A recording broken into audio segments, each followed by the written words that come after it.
The day my country played in the World Cup Final. The day a billion people sat in front of their screens and held their breath. I was standing on the sideline in a suit that cost more than my father's car, with a headset on and a clipboard in my hand, and my name printed on the back of the coaching staff's vest. And in the stands, somewhere in that roaring, flag-waving, tear-soaked crowd, was my Uncle Raymond, the man who had stood in my mother's kitchen 14 years earlier and laughed until he had to hold the counter for balance. He laughed because I'd told him I wanted to work in football. "Football," he'd said, wiping his eyes. "This child is going to kill me." "Football? As what, Bella?"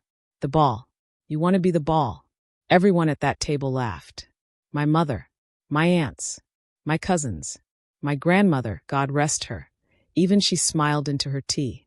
I was 16 years old, and I wanted to disappear into the floor. I'm going to tell you what happened between that kitchen and that sideline. I'm going to tell you all of it. The ugly parts, the parts where I almost quit, the parts where I questioned everything, the parts where the people who were supposed to hold me up became the very weight that almost pulled me under. And I'm going to tell you about the $30 million deal. Stay with me. My name is Bella Adeyemi, and I grew up in a household where football was religion, but only for the men. My father, Emmanuel, watched every match with the devotion of a man in church. Every weekend, sometimes weekdays too, the television was his altar. He knew formations, statistics, player histories going back decades. He could tell you the starting lineup of a team from 15 years ago the way other men could quote scripture. Football lived in my father's blood, and it got into mine. I don't know exactly when it happened, whether it was sitting beside him at age 6, watching the screen with wide eyes while he explained the offside trap to me like I was a graduate student, or whether it was something I was simply born carrying. But by the time I was 10, I knew more about football than most of the boys in my class, and by the time I was 12, I was the only one in my family who could actually keep up with my father's running commentary during a match. He'd look over at me sometimes, mid-sentence, and smile. Not a big smile, just recognition. The quiet recognition of a man who'd found someone who understood his language. Those were the best moments of my childhood. My mother, Comfort, was a different story. Not because she was cruel, she wasn't.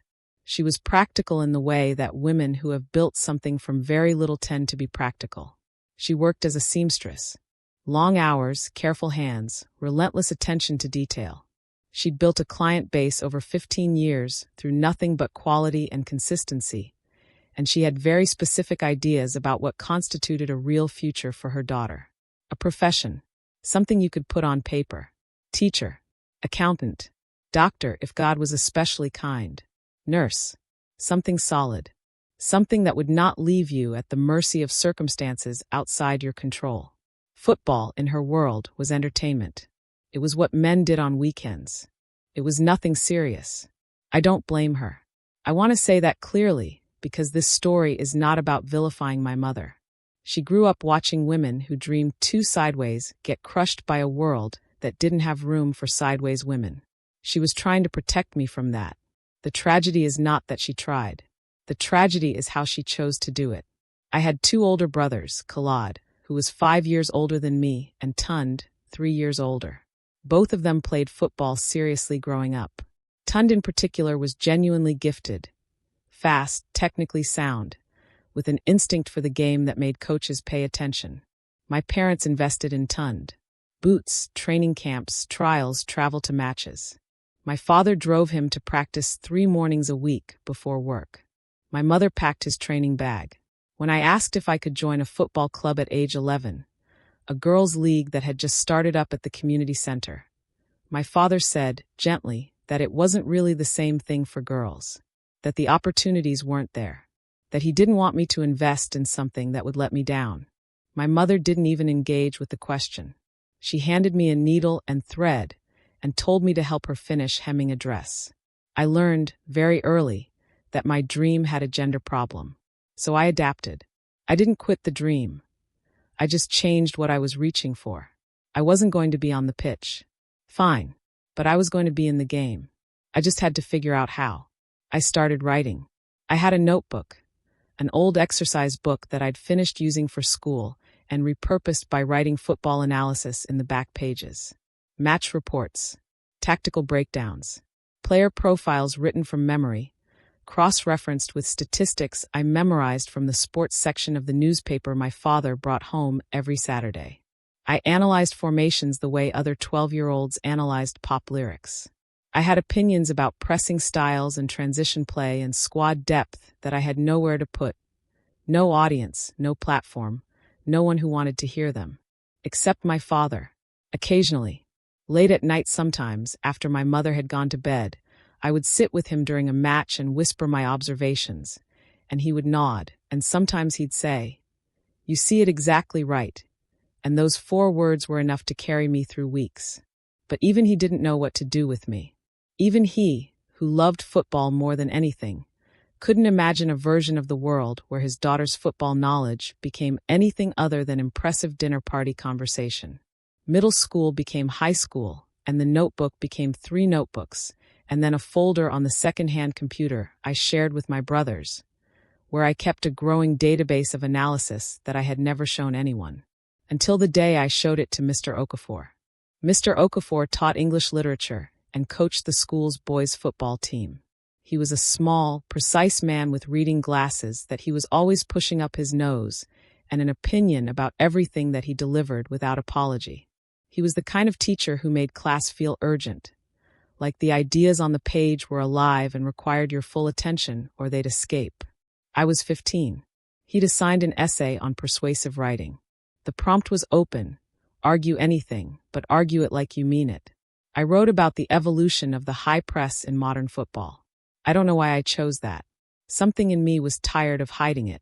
Something in me wanted, just once, to put the thing I actually knew on the page and see what happened. He called me to his desk after class. I stood there certain I'd done something wrong. Certain he'd ask me what exactly I thought I was doing submitting football analysis for a literature assignment. He pushed his glasses up his nose. "Where did you learn this?" he asked.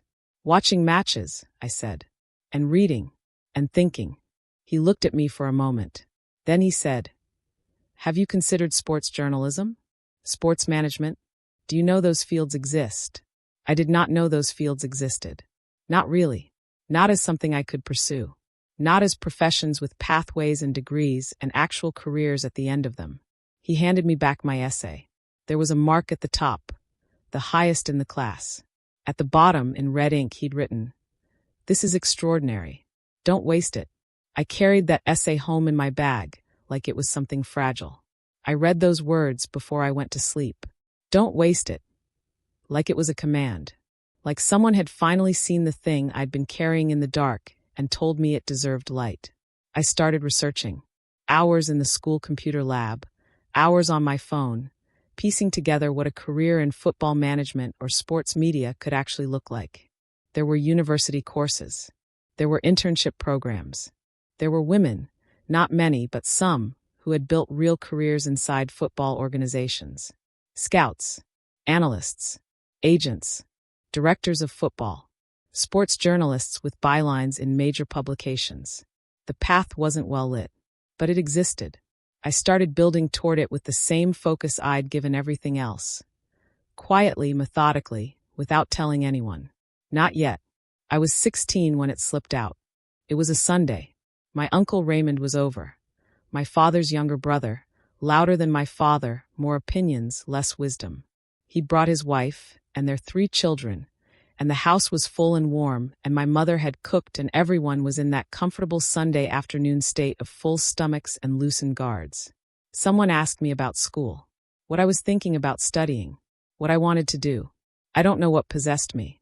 Maybe it was the warmth of the room, or the fact that I'd been carrying this privately for a year, and it was getting heavy. Maybe it was just that I was 16, and sometimes 16 means the filter isn't fully operational. I said I wanted to work in football. Sports management or analysis, maybe sports media. I'd been researching university programs. The room went quiet for exactly 1 second. And then Uncle Raymond started laughing. I mean really laughing. The kind that bends you forward. The kind that you can't stop. He slapped the table. He pointed at me, actually pointed, and said, "Football." This child said football. My aunt smiled. My mother looked at the tablecloth. My grandmother made a sound that might have been polite disagreement or might have been amusement. I'll never know. My brothers looked at each other and looked away. Khalad at least had the decency to look uncomfortable. Tun stared at his phone. My father said nothing. That was the part that cut the deepest. My father said absolutely nothing. Uncle Raymond composed himself eventually and gave me what he clearly intended as wisdom. Bella, sweetheart. Football is for watching. The people who make money in football are the players. Do you know how many of them there are? And then there are thousands of coaches and managers and analysts and agents, and half of them are struggling. What is your plan? You have no plan. Go and study something real. Come back and thank me in 10 years. Everyone laughed again. The conversation moved on. My auntie asked about fabric prices. My father turned the television volume up. I sat at that table for another 45 minutes, and then I went to my room, and I sat on my bed, and I made a decision. Not the decision to quit. I want you to hear me clearly on this. The decision to make them watch.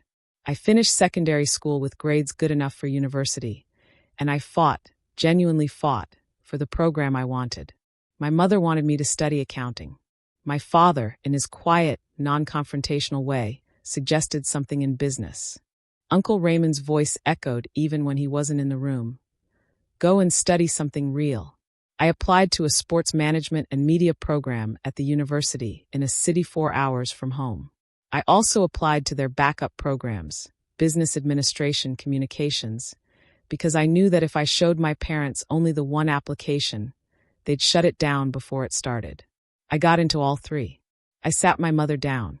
I showed her the sports management program, the curriculum, the career outcomes, the average starting salaries, the names of alumni who had gone on to work for clubs, federations, sports agencies, broadcasting companies. I had printed everything out. I had organized it in a folder. I was 17 years old, and I was making a board presentation to my mother at the kitchen table. She read through it. Slowly. I watched her face. It's not what I would choose for you, she said finally. I know. And if this goes wrong, it won't. Bella, I'm serious. If this goes wrong, you will have wasted years that you cannot get back. That frightens me. I know it does, I said. But the only thing that would truly waste those years is spending them on something I don't believe in. She was quiet for a very long time. My father came into the kitchen at some point during that silence. Read the papers over my mother's shoulder. Put his hand on her shoulder briefly.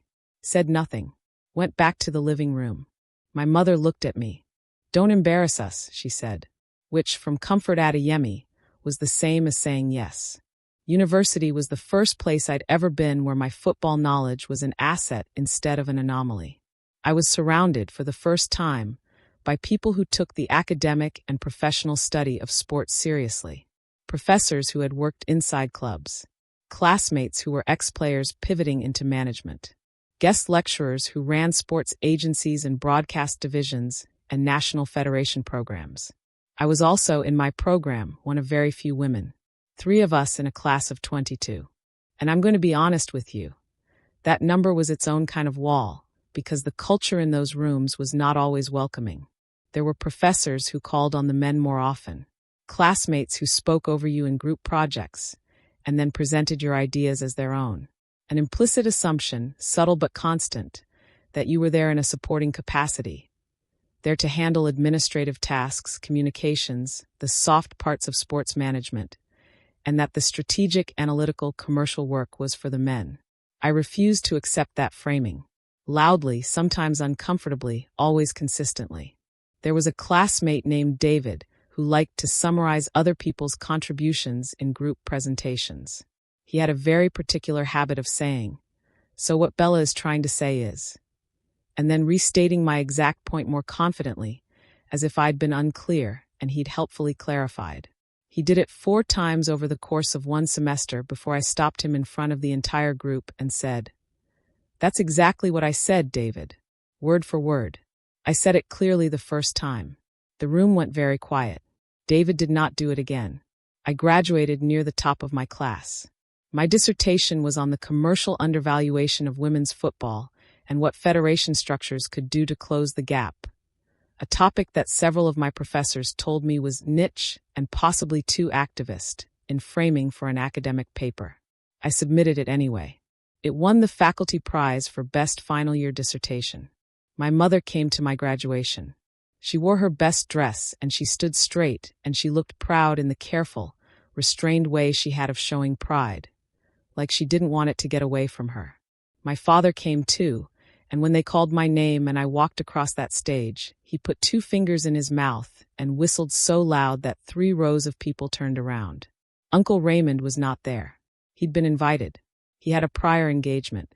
I heard later from my cousin that he'd told people I was studying something related to sports. Like he couldn't bring himself to say it properly. Like saying sports management would have been admitting he'd been wrong. I filed that away and kept moving. I got my first job through a connection I made at a sports industry conference in my final year of university. A woman named Dr. Francesca Obi was presenting on data analytics in football recruitment, one of the most precise, compelling talks I'd ever witnessed. She dismantled an entire room's assumptions about how clubs identified talent, using statistical models and case studies from 3 different leagues. She was meticulous and authoritative, and she did not hedge a single claim. I waited until every other student had finished asking their questions, and then I went up and I asked her about the methodology limitations in one of her case studies. Not to challenge her, genuinely because I wanted to understand, because the limitation I'd spotted was interesting, and I wanted to know if it was intentional. She looked at me for a moment. Then she said, "What's your name?" I told her. She handed me her card. "Email me," she said. "I mean it. Email me." 3 months later, I was working as a junior analyst at the sports consulting firm she ran, a boutique operation, 8 people total, that contracted to football clubs and national federations to provide recruitment data, performance analysis, and strategic planning support. It was not glamorous. My salary was modest. I was the most junior person in the building by years. I made coffee sometimes, organized things sometimes, and in every spare moment I was learning. Dr. Francesca, Fran, she insisted to everyone, was not an easy mentor. She was demanding, precise, and allergic to vagueness. She had a way of asking you a question that made you feel simultaneously seen and exposed, like she was shining a light directly on the gap between what you knew and what you needed to know. "Never present a finding you can't defend from 3 different angles," she told me early on. "In this industry, people will look for any reason not to take you seriously. Don't give it to them." I took that and I ran. Over the next 2 years, I built a body of work inside that firm that I was genuinely proud of.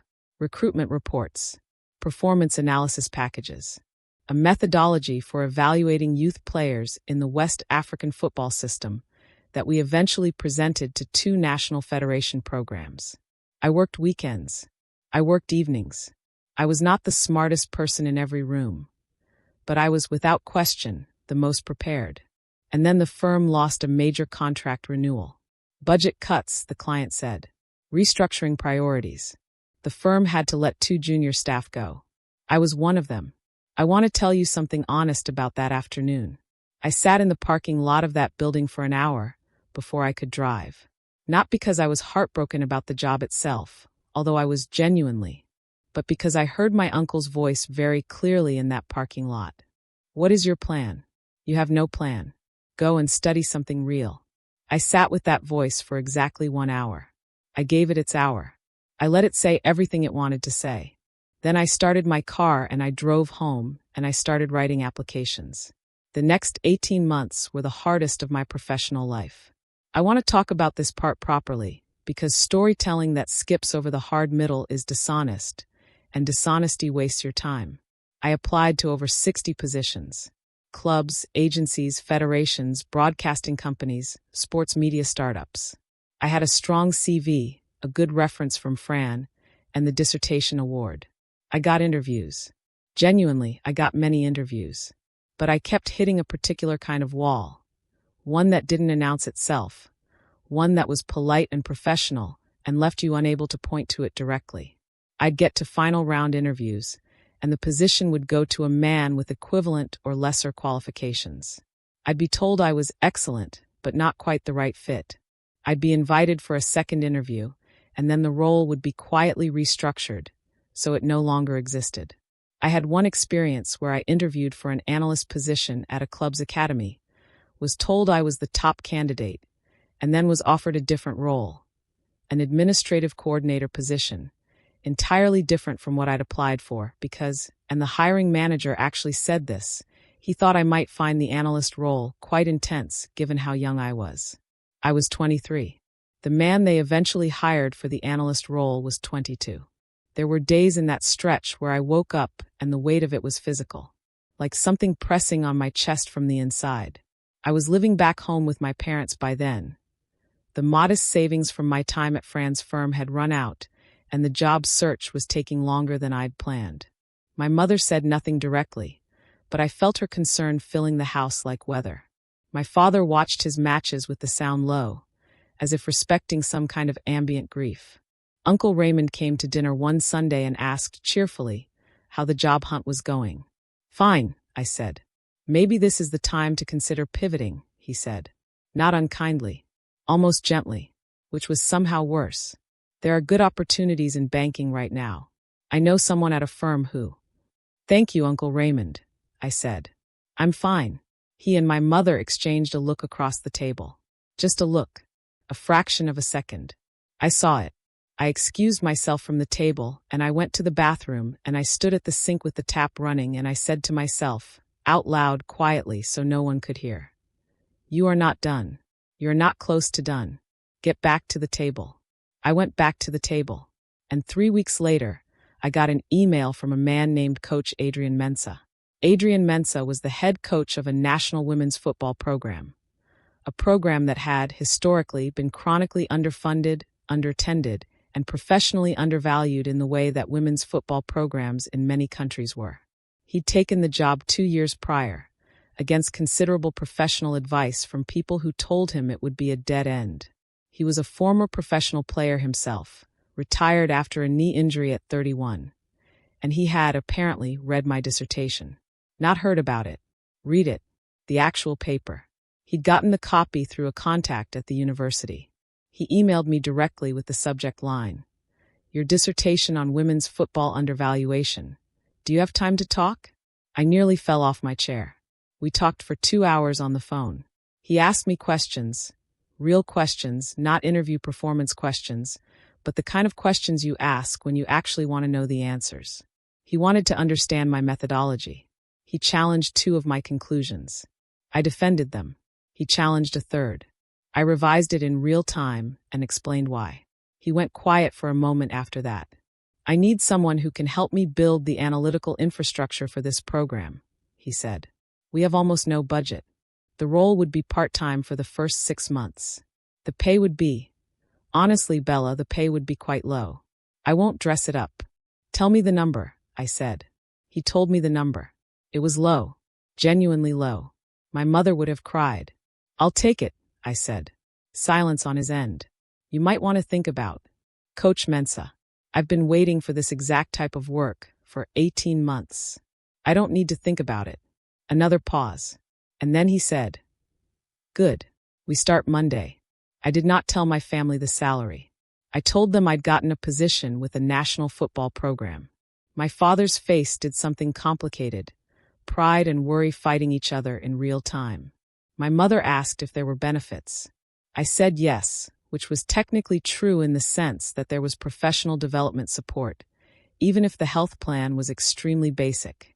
Uncle Raymond, who heard through the family grapevine because that grapevine is more efficient than any telecommunications infrastructure I've ever encountered, called my father to say that he hoped it would work out, but that I should have a backup plan. My father relayed this to me. I said, "Thank you, Uncle Raymond," and I went to work. The program was, as Coach Mensah had honestly described, resource poor in almost every measurable way. Training facilities that were shared with 3 other programs and were therefore never fully available. An equipment budget that required creative accounting to stretch. Players who were phenomenally talented and criminally underserved. Many of them juggling training with full-time jobs because the program couldn't afford professional contracts. But the talent. The talent was something else.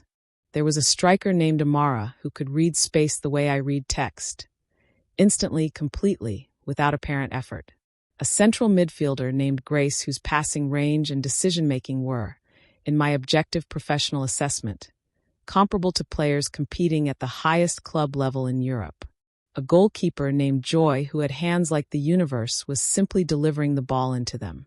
These women were working multiple jobs and training in a shared facility with outdated equipment, and they were still extraordinary. What they could become with proper support was a thought that kept me awake at night. I threw myself into building what I could with what we had. I developed a performance tracking system using software we couldn't afford to buy, so I adapted an open-source framework and built our own. I created player profiling methodology that we could use for recruitment without the budget for traditional scouting operations.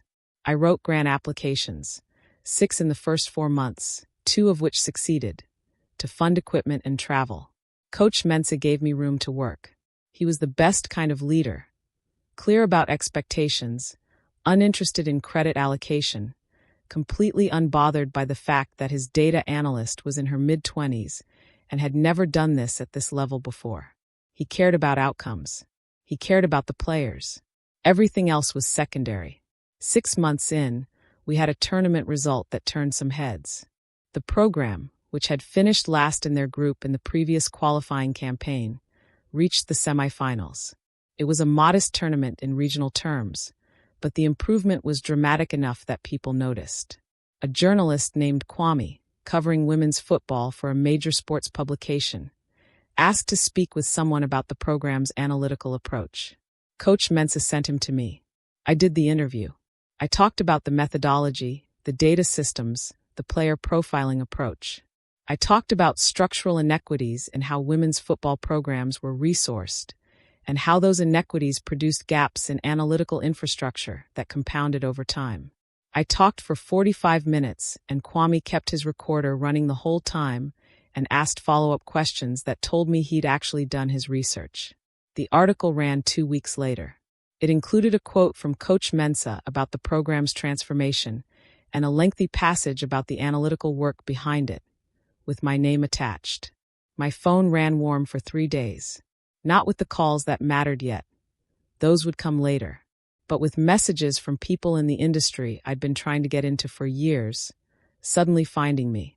Former classmates who had gotten positions at clubs. A federation official in another country who'd been forwarded the article by someone.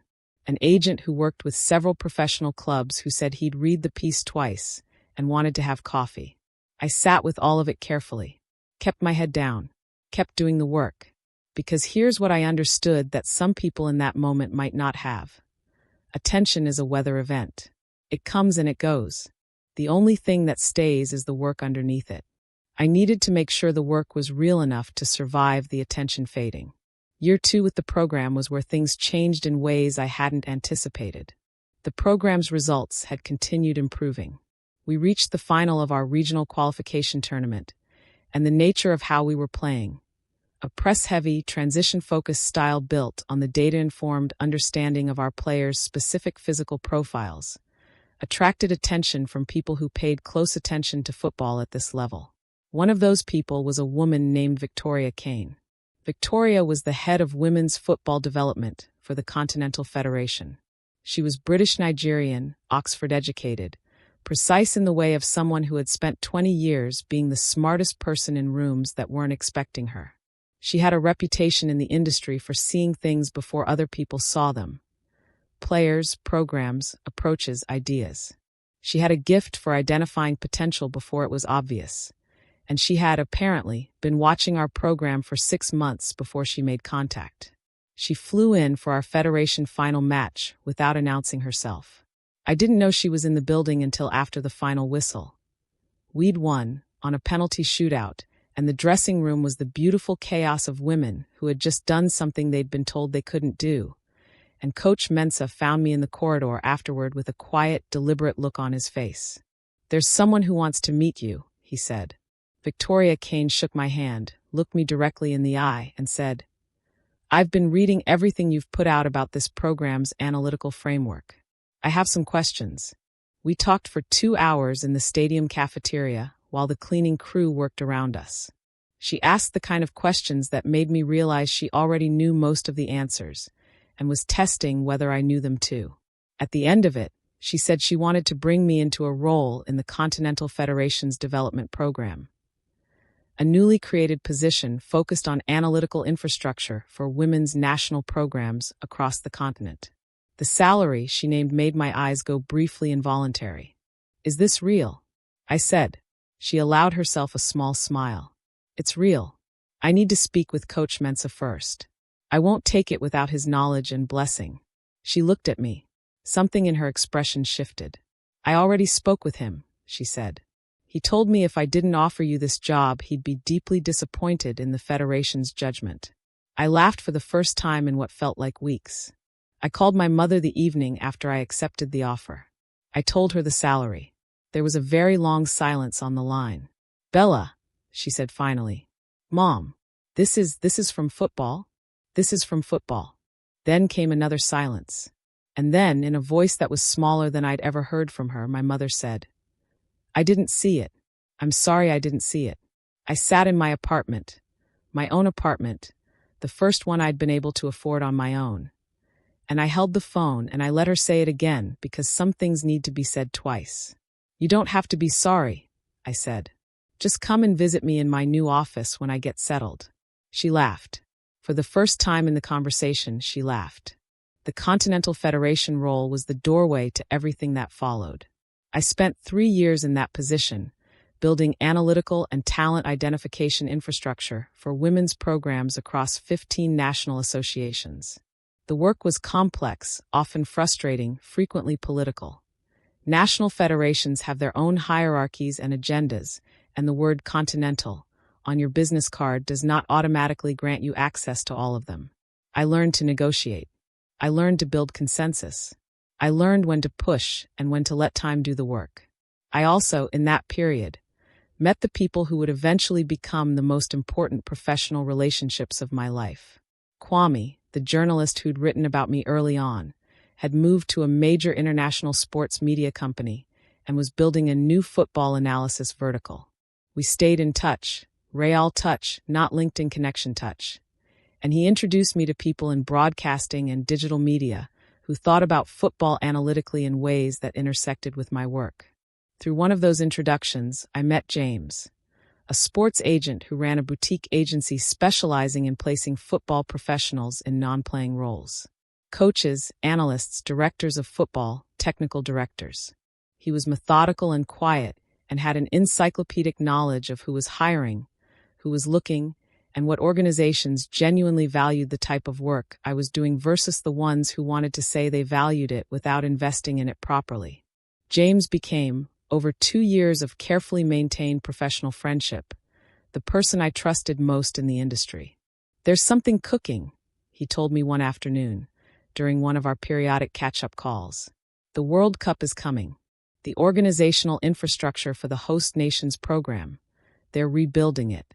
Technical staff, analytics department, the whole structure. They're going to need a head of performance analysis. For the men's program?" I asked. "For the full federation structure. All senior programs, including the World Cup preparation squad." I was quiet for a moment. "That's a big job," I said. "You're a big person for it," he said, completely straight-faced. James did not do flattery. If he said something, it was because he'd calculated it carefully and determined it was accurate. "Send me everything," I said. The selection process for the head of performance analysis role at the National Federation was 6 rounds long and took 4 months. I want to describe those 4 months to you properly because I think the temptation in stories like this is to make the winning look inevitable in retrospect. To describe the struggle in a way that's dramatic but not genuinely uncertain, the way movie montages work, where you know the hero is going to make it because they're the hero. Real life doesn't feel like that from the inside. From the inside, it feels very much like you might not make it. And that fear is not weakness. It's just honesty about how high the stakes are. There were 15 candidates initially. Some of them had credentials I genuinely respected. One woman who had built the analytics program for a Champions League-level club. a man who had consulted for 3 different World Cup host nations, another candidate with a PhD in sports science from one of the most prestigious programs in Europe. These were not people I could walk past without effort. I gave those 4 months everything I had. Every presentation was built on real data. Every strategic proposal was grounded in actual case studies from the work I'd done over the previous 6 years. I slept badly. I worked early and late. James checked in twice a week and told me what he was hearing and helped me calibrate my approach. By the 5th round, there were 3 of us.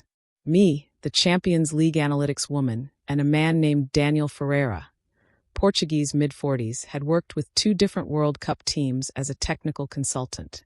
His experience at the highest level was the most senior of any of us. On paper, it was genuinely difficult to argue I had more relevant experience than Daniel Ferreira. I knew this. I thought about it at 3 a.m. several times. What I decided, going into the final round, was that I was not going to try to be a version of Daniel Ferreira. I was not going to compete on his terms or on the terms he was assumed to own. I was going to present exactly what I was, what I'd built, what I'd learned, what I understood about developing analytical infrastructure from the ground up in under-resourced environments, which is exactly the challenge that faced a national federation in a World Cup preparation cycle when you're building quickly under pressure. The final presentation was 90 minutes. I spoke for 60 and left 30 for questions. I told them about the women's program, about building data systems with no budget, about the grant applications and the methodology we'd created, and the players who'd gone from regional obscurity to continental final in 18 months. I told them about the 3 years at the Continental Federation and what I'd learned about the difference between technical solutions and political ones, and how real change in a football organization requires both simultaneously. And then I told them what I would do in the first 6 months in this role if they gave it to me. Specifically, not in generalities. A plan, built on the actual structural information about the Federation that was publicly available, detailed enough that they could evaluate whether I understood the problem they were actually trying to solve. The room was quiet when I finished. The panel chair, a woman named Dr. Lina Asante, who had the kind of face that gave nothing away, asked me 2 questions. Then she thanked me. I walked out into the corridor and sat in a chair and breathed. James called 2 weeks later. "Bella," he said, and his voice had something in it I'd never heard before. Something warm breaking through the precision. "Tell me," I said. "They want you," he said. "Head of Performance Analysis. Full Federation remit. World Cup preparation cycle." I sat in my apartment in the silence after he said it, and I thought about a lot of things. I thought about the notebook in the back of the exercise book. I thought about "don't waste it" in red pen. I thought about my father's whistle at graduation. I thought about my mother's voice saying, "I didn't see it," in that small, honest way. I thought about Uncle Raymond at the kitchen table, laughing until he had to hold the counter. And then I called my mother. The job started and immediately tried to consume me whole. A World Cup preparation cycle, when you're taking over the analytical infrastructure of a national program, is not a graceful thing. It is controlled chaos with a fixed deadline and a global audience. And every decision you make is made under conditions of incomplete information, institutional inertia, limited time, and enormous pressure. I loved every minute of it. I want to say that clearly. I also want to say that it nearly broke me twice.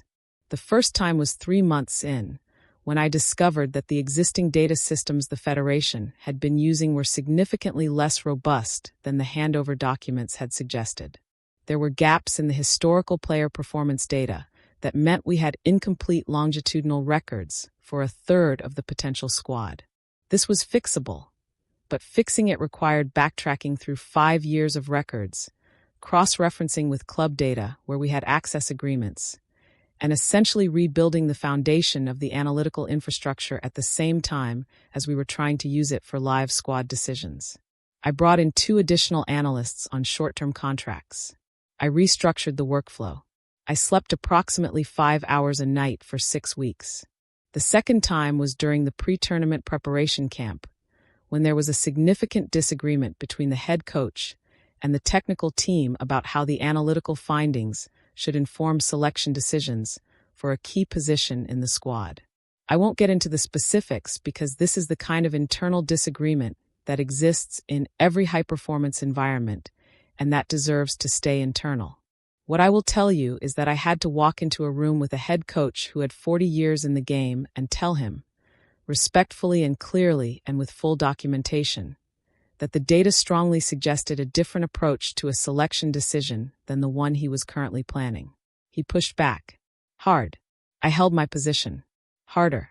We reached, eventually, an evidence-informed consensus. The decision that was made was closer to the data than it would have been without that conversation. The player in question performed at a level that justified the approach. The head coach shook my hand afterward and said, "You don't back down." "No," I said. "Good," he said. "We really need that." The commercial dimension of the role arrived in a way I hadn't fully anticipated. I knew, abstractly, that a major federation's head of performance analysis would carry commercial weight, that sponsors, broadcasters, and commercial partners paid attention to the people in senior operational roles the same way they paid attention to the coaches and players. What I hadn't fully calculated was how specific that attention would become. 8 months before the tournament, I was invited to participate in a federation-level commercial negotiation as the technical representative.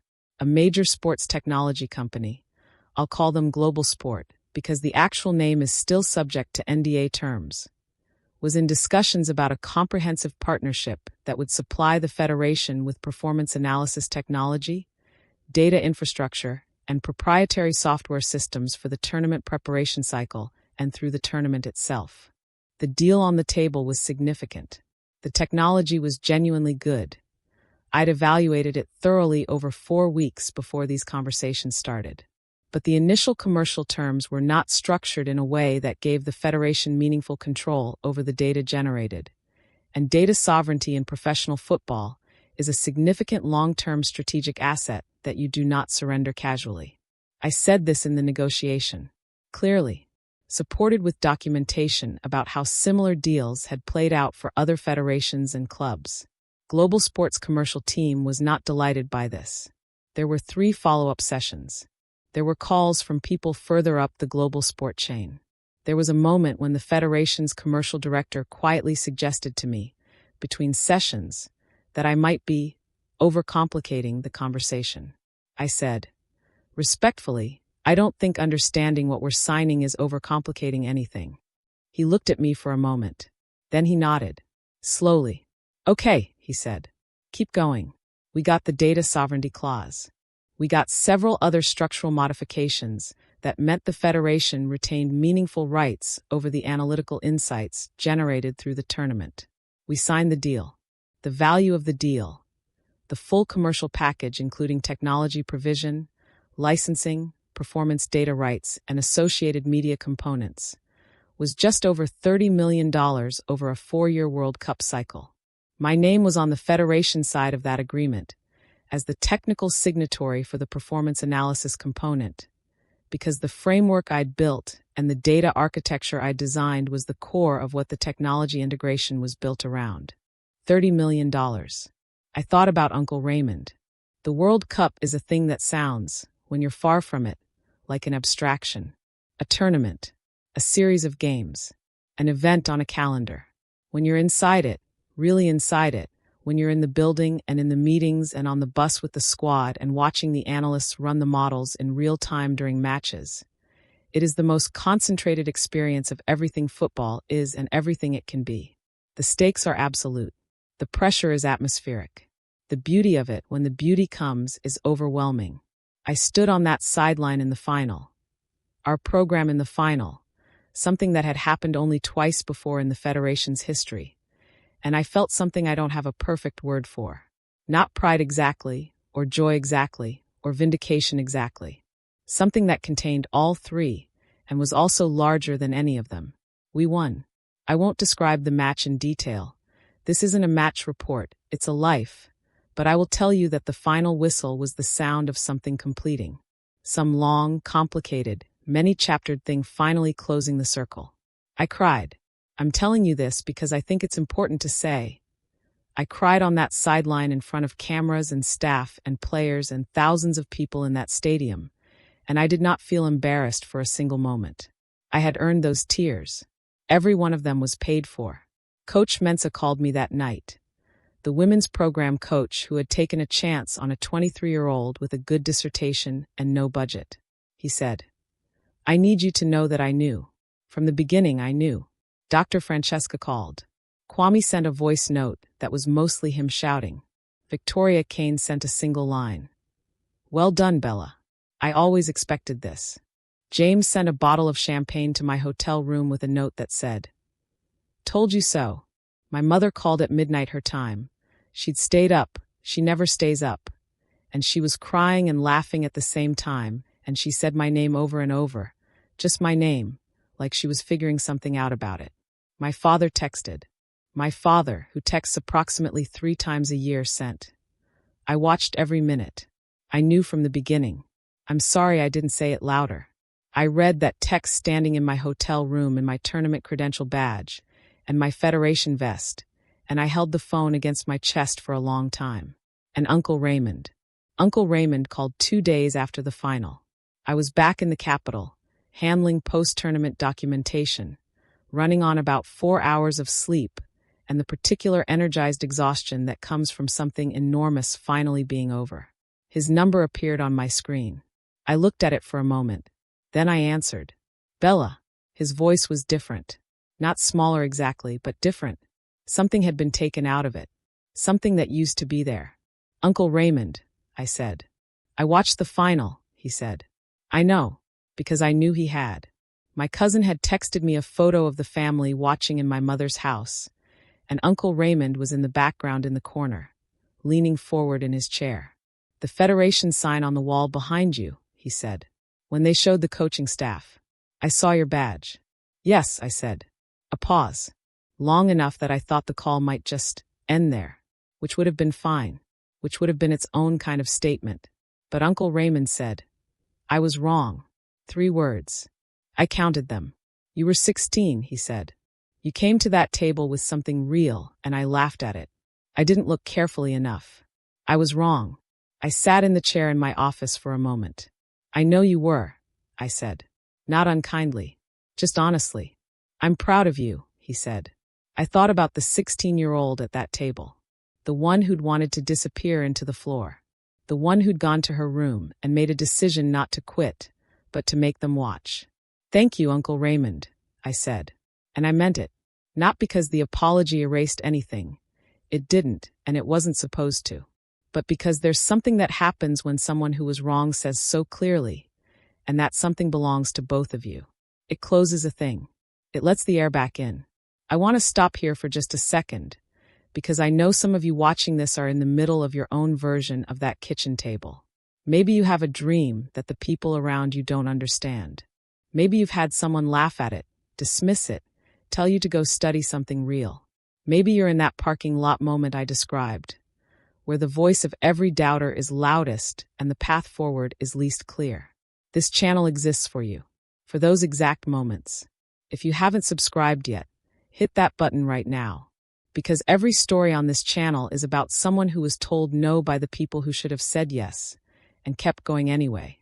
We tell these stories because they're true, because they matter, and because somebody watching right now needs to see them. Subscribe, and let's keep going. Because the best part of Bella's story is still coming. Life after the tournament settled into something new.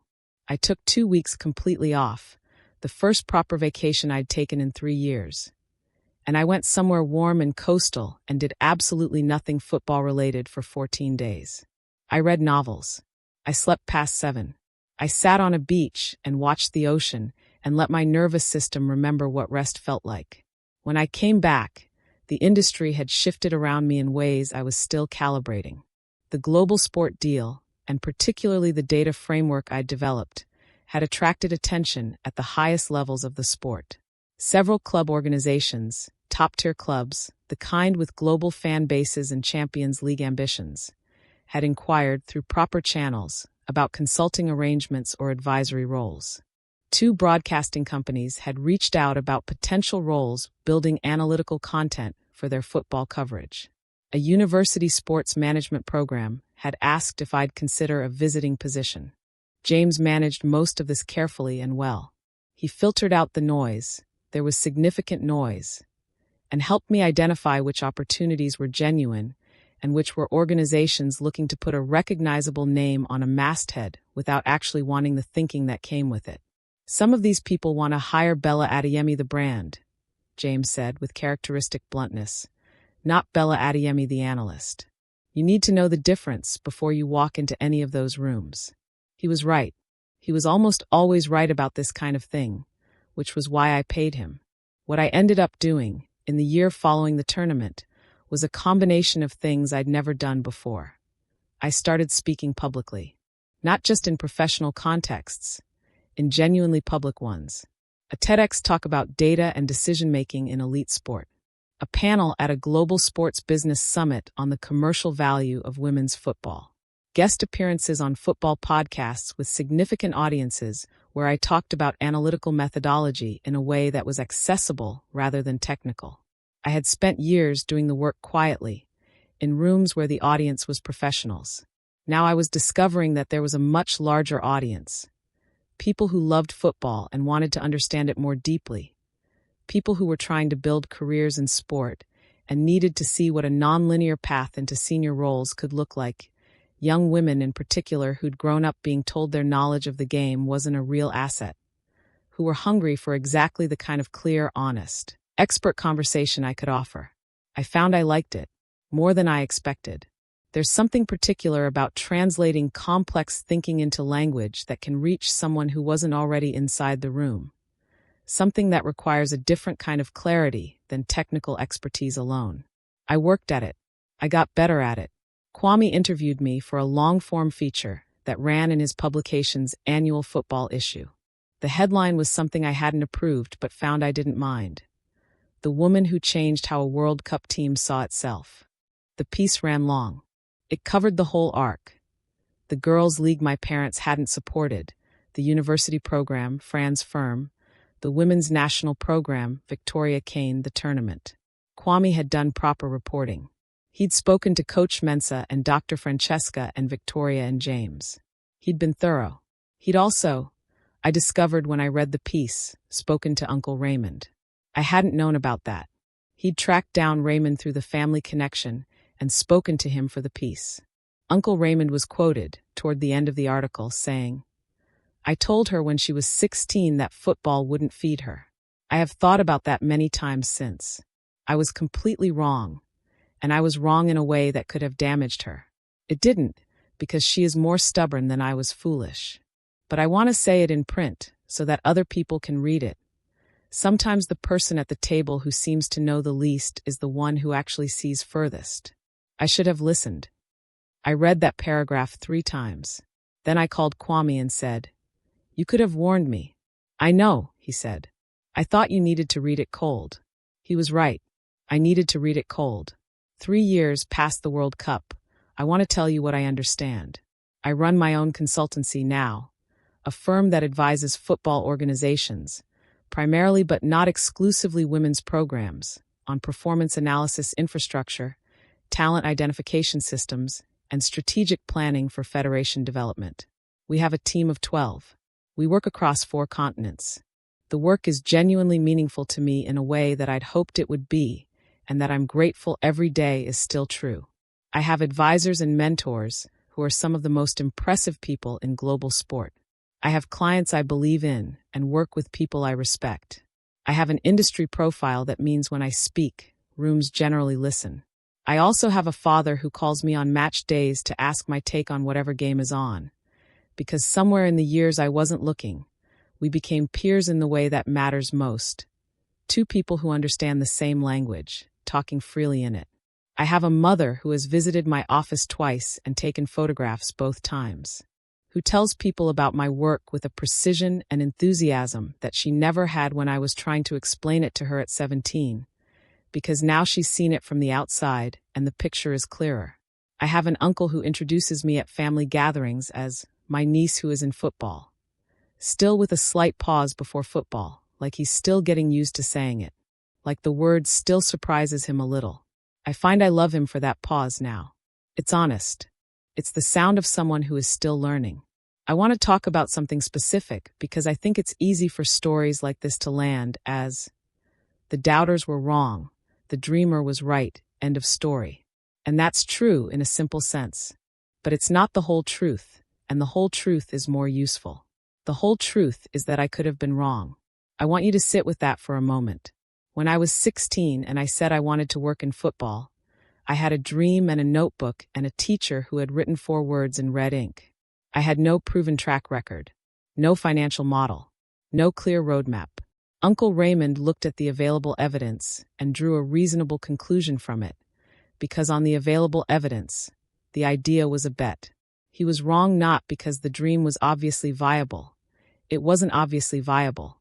He was wrong because he laughed, because he dismissed, because he chose mockery over inquiry.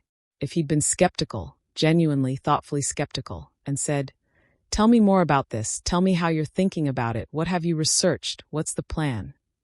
That would have been love. What he did instead was perform confidence about something he hadn't actually evaluated, and he performed it in a way that was designed to close down rather than open up. That's the lesson I want you to carry. Be careful who you dismiss. Be careful how you dismiss them. The difference between skepticism that sharpens someone and ridicule that diminishes them is not the conclusion. It's the posture. One says, "I'm not sure this is viable. Let's look at it carefully." The other says, "This is obviously foolish, and I don't need to look at it at all." The people who helped me, Fran, Coach Mensah, Victoria, James, Kwame, none of them agreed with everything I said or validated me uncritically. Fran told me when my analysis was weak. Coach Mensah pushed back on methodology. Victoria challenged my strategic proposals in those first months until they were airtight. James told me when an opportunity was wrong for me, even when it was flattering to be asked. They were hard on me in ways that made me better. They were not cruel in ways that made me smaller. That's the difference. And it's everything. I went back to my old school last year. They'd built a new sports facility, partly funded by a community sport grant that the school had successfully applied for, and they asked me to come and speak to the students. I stood in front of a sports hall full of teenagers, and I told them about the notebook in the back of the exercise book. I told them about the dining table and Uncle Raymond and the parking lot. I told them about the 60 applications and the patronizing hiring manager and the ride to Coach Mensah's program for a salary my mother would have cried at. I told them all of it. The parts where I almost believed the people who doubted me more than I believed myself. The parts where the gap between the dream and the reality was so wide I couldn't see how to bridge it. The parts where I rebuilt from almost nothing, more than once. At the end, a girl in the second row, maybe 14, maybe 15, with the kind of focused, concentrated attention in her eyes that I recognized from the inside, raised her hand. "Did you ever want to give up?" she asked. I thought about the parking lot. I thought about 3 a.m. and applications. I thought about the dining table. "Yes," I said. "Many times." "What stopped you?" I thought about it for a moment. The real answer, not the polished version. "I think what stopped me," I said, "was that I was angrier than I was afraid. Not angry in a destructive way. Angry in the way that makes you push harder instead of pull back. The people who laughed gave me something to prove, and proving it became its own kind of fuel." She nodded slowly, like she was filing it. "And then," I said, "the fuel changed. Because you can't run a whole career on anger and spite. It's not sustainable, and it makes you smaller than you're capable of being. Somewhere along the way, the proving stopped being about them and started being about the work itself. About what the work could do. About the players whose careers could change because the data was more accurate. About the programs that could transform because the infrastructure was smarter. The work became the reason, instead of the people who doubted it." "When did that happen?" she asked. I smiled. "That's the question," I said. "I don't know exactly when. I just know one day I noticed that I wasn't thinking about Uncle Raymond anymore when I sat down to work. I was just working, for its own sake. And that was the day everything got easier. After the event, Mr. Okafor found me. He was older, of course, grayer, slower, but still precise, still with the glasses being pushed up the nose. He shook my hand for a long time. I read the Kwame article, he said. Several times. I remember what you wrote, I said. He looked at me. Genuinely looked. I meant it, he said. I knew the moment I read that essay. I know you did, I said. Thank you for being the first person who said it out loud. He nodded, smiled, let go of my hand. I walked out of that school into the afternoon, and I thought about 16-year-old Bella sitting in that dining room with all that knowledge going nowhere, and I wanted to reach back through time and tell her something. Not that it would be fine. Not that everything works out. Something truer than that. I'd tell her, the notebook is real. Everything in the notebook is real. And you are going to spend years convincing a world that doesn't know how to read it yet. But the notebook doesn't stop being real just because people haven't learned to read it. Keep writing in it. Keep writing. Right now, as I'm telling you this story, I am in the middle of preparing for another World Cup cycle. Different tournament, different continent, different program. The specifics are different, but the work is the same work. Careful, detailed, grounded, relentless. I have the full analytical infrastructure of an institution depending on what my team and I build in the next 18 months. That is an enormous responsibility, and I hold it that way, carefully, every single day. I also recently hired a junior analyst. She's 23. She has a first-class degree in sports management and a dissertation that I read before she came in for the interview. The way Fran read my folder before she gave me her card. She has more raw analytical ability in this early stage than I had at the same age, and she will need the right conditions to develop it fully, and providing those conditions is now partly my job. I think about that sometimes. The chain of it. Fran to me to her. Coach Mensah taking a chance on someone without a track record. Me taking a chance on someone without one. The way that a single decision to extend an opportunity, made by someone who sees something before it's proven, can redirect an entire life. That's what I want to build.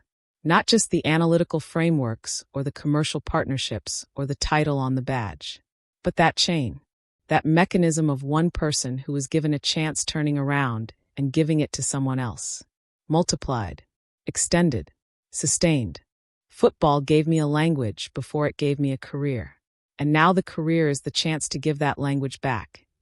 To players whose data tells the story their contract doesn't yet reflect. To programs whose potential hasn't been recognized because no one has built the right tools to see it. To young analysts who are sitting in front of notebooks that the world hasn't learned to read yet. That is enough. That is more than enough. It is everything. If you watch this whole story, from that dining room table to that World Cup sideline, I need you to hear this next part. Bella's story is real in every way that matters. The doubt was real. The mockery was real. The parking lot moment was real. And the $30 million deal was real. But what made it possible wasn't luck. It wasn't magic. It was one girl who decided that other people's failure of imagination was not going to become her ceiling. And I need you to hear that if you're in your parking lot right now, if you're in your dining room with someone laughing at your notebook, this channel is for you. Every single week, we tell stories like this. Stories of people who were told no, who were cut off, who were mocked, dismissed, underestimated, overlooked, who built anyway. We tell them because someone's sitting right where you needs to see them. So here is what I need from you, right now. 4 things. 1. Subscribe. Hit the button. Don't leave here without it. This is the channel that tells the stories that remind you who you can be. 2. Share this video with someone in their parking lot moment. Someone who needs to see that the path from doubted to unstoppable is real, and it is walked by people who refuse to let other people's ceilings become their floors. 3. Drop in the comments. What did someone say to you that almost made you stop? And what made you keep going? I read every single comment. I mean that. 4. Come back. New story every week. Real stories. Real stakes. Real payoff. I'll see you in the next one.